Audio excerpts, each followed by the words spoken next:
Ұлытаудың батысынан ағатын Жетіғыз өзенінің бойындағы Алтыншақ деген шың төбе осы. Алтын орданы алуға бара жатқан ақсақ темір Ұлытаудың маңайында шеп құрып жатады. Сонда Ұлытауының басына шыққан ақсақ темір көз жетпейтін, жайқалған көгерай шалғын жазықты көріп, сол жазираға сүйсініп, шаттанып, не естелік қалдырсам деген ойға қалады. Сонда әскерлерінің бірі мынау төмпешікке кісі бойындай алтын көмейік дейді.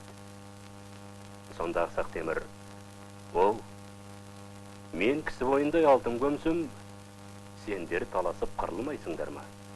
«Жоқ, онында басқа бірдеме ойлайық» дейді. Сөйтіп, бір уәзірінің ақылымен тастан еш жасалып, малахит тас табылып, алтын балқытады.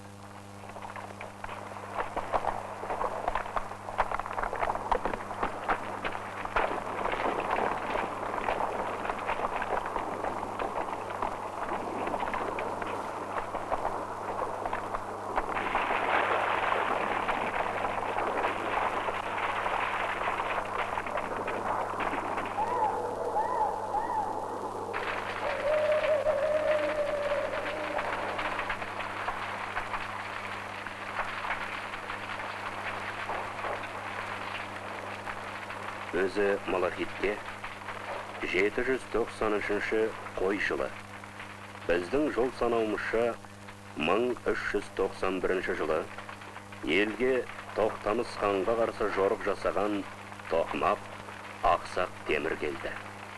Осы жерге оба көтерілді. Адам баласы мені ұмытпай, аят оқып еске алсын деп жазды.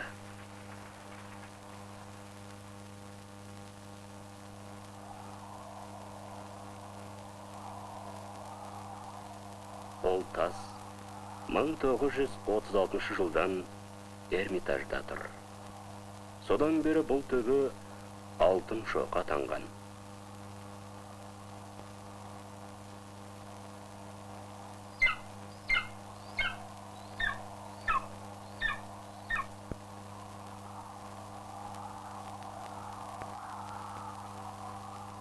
Ұлытаудың ең бір әсем де көзге бірден ұратын тауы Ақ мешіт Әулие Тауы.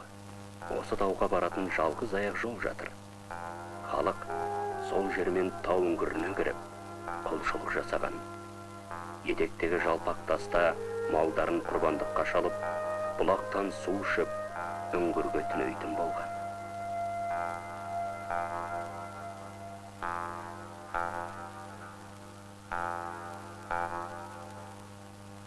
Бедеу әйелдер, сырқатты жандар, кедей-кепшік келіп сыйынып табынған.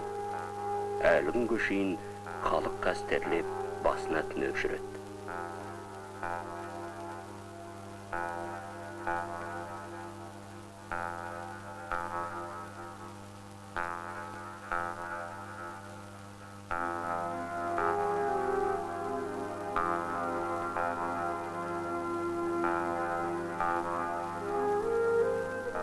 Ұлытаудың қасиетті болуының бір себебі асан қайғы есіммен байланысты.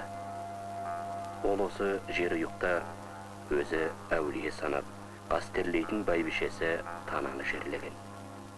Содан ол тау Ақ мешіт Әулие атанған.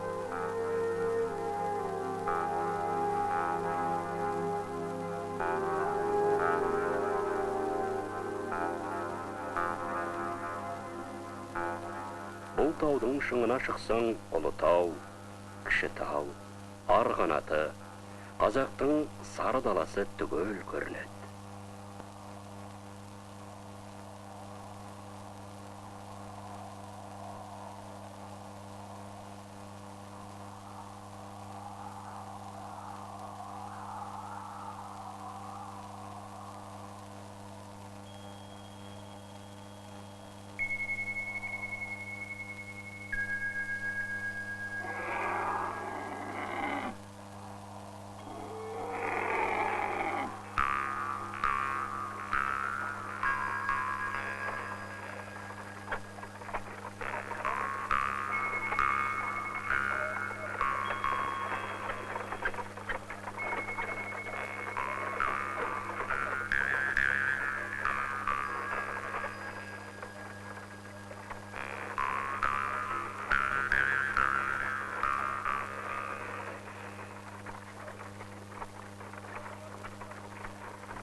Ұлытаудың самал салқын ауасында мына орманда тыныстағанға не жетсін.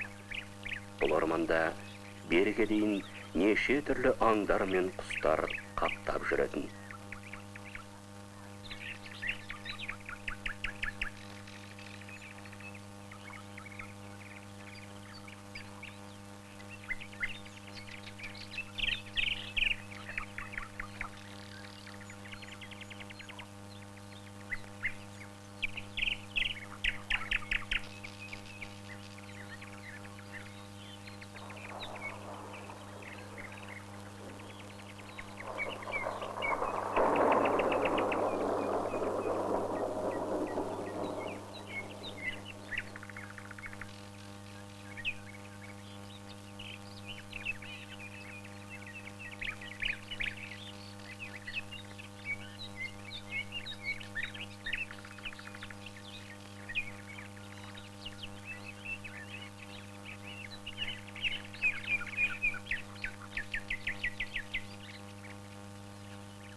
Осы маңайда қазақ руларының белгісі бар таңбалы тас бар еді-ау.